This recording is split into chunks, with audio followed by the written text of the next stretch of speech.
کیا گیا کہ کیا نہار منہ پانی پینا منع ہوتا ہے، کیونکہ کوئی حدیث حضرت ابو سعید خدری رضی اللہ تعالی عنہ کے حوالے سے کسی نے کوٹ کی ہے کہ نبی کریم صلی اللہ علیہ وسلم نے نہار منہ پانی پینے سے منع فرمایا،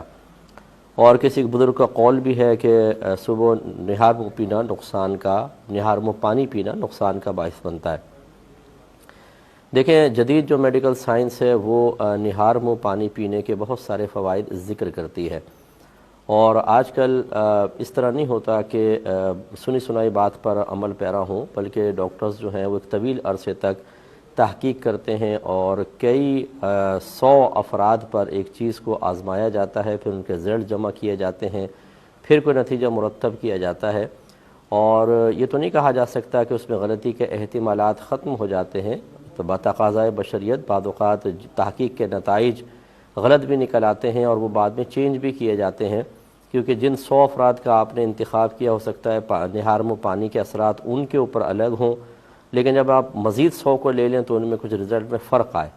لیکن بہرحال جو تحقیق کی گئی تو یہ پتہ چلا کہ اس کے بے شمار فوائد، نہار منہ پانی پینے کے بہت سارے فائدے سامنے آئے ہیں۔ اب یہ حدیث میں بظاہر منع کیا گیا اور میڈیکل سائنس کہہ رہی ہے کہ اگر آپ نہار منہ پانی پئیں گے تو فائدہ ہوگا، اس میں لوگ ذرا تذبذب کے عالم میں آئے ہیں اور کچھ پریشانی کا اظہار بھی مجھ سے بھی کئی دفعہ کیا ہے، تو بھی یہ سوال آ گیا تو میں نے کہا چلے اس کو شامل پروگرام کر لیا جائے۔ یہ اچھی طریقے سے یاد رکھیں کہ نبی کریم صلی اللہ علیہ وسلم جب کسی بھی حدیث میں کسی چیز کو طبی نقطہ نگاہ سے منع فرمائے یا اس کا استعمال تجویز فرمائے، دونوں چیزیں ذہن میں رکھیے گا، تو وہاں پر اگر حکم بھی موجود ہوگا تو وہ امر صرف استحباب کے لیے ہوتا ہے۔ اسی طرح اگر منع کیا گیا ہو تو سمجھ لیں اس منع پر پھر بھی آپ عمل کریں تو خلاف اولا بنے گا، یعنی ترک مستحب ہوگا۔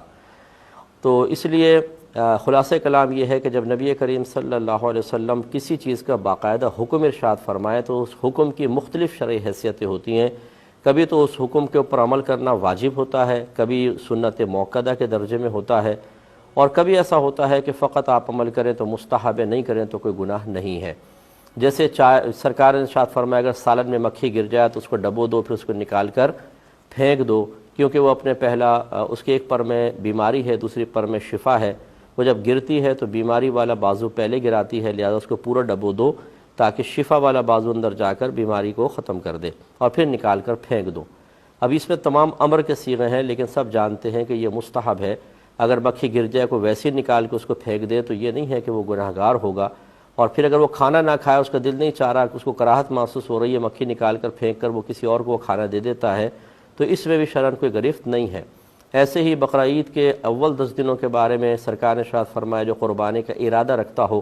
اسے چاہیے کہ جسم کے کہیں بال وغیرہ اور ناخن نہ کاٹے 10 ذوالحجہ تک۔ یہ بھی ایک امر مستحب ہے،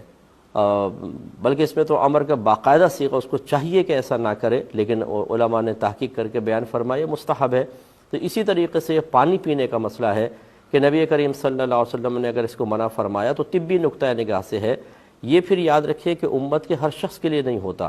بلکہ یہ ہو سکتا ہے کہ آپ نے سامنے موجود 2-3 اشخاص کے لیے ایسا فرمایا ہو، کسی خاص قبیلے کے لیے فرمایا ہو، خاص عرب کا جو وہاں ماحول تھا، وہاں کی جو آبا و فضا تھی اور جو کچھ آب و ہوا تھی، اس کے حوالے سے سرکار نے فرمایا ہو، لہذا دوسرے علاقے والے، دوسری جگہ والے، دوسری طبیعت رکھنے والے اگر اس میں فائدہ محسوس کریں اور اس کو اختیار کریں تو شرعاً کوئی قباحت نہیں ہے۔ جیسے نبی کریم صلی اللہ علیہ وسلم نے شہد کے بے شمار فائدے بیان فرمائے، اور فرمایا اللہ تعالیٰ نے اس میں تقریباً ہر بیماری کی شفا رکھی ہے۔ سرکار نے فرمایا شہد استعمال کرو، اللہ نے اس میں شفا رکھی ہے، لیکن کیا یہ ہر شخص شہد استعمال کر سکتا ہے؟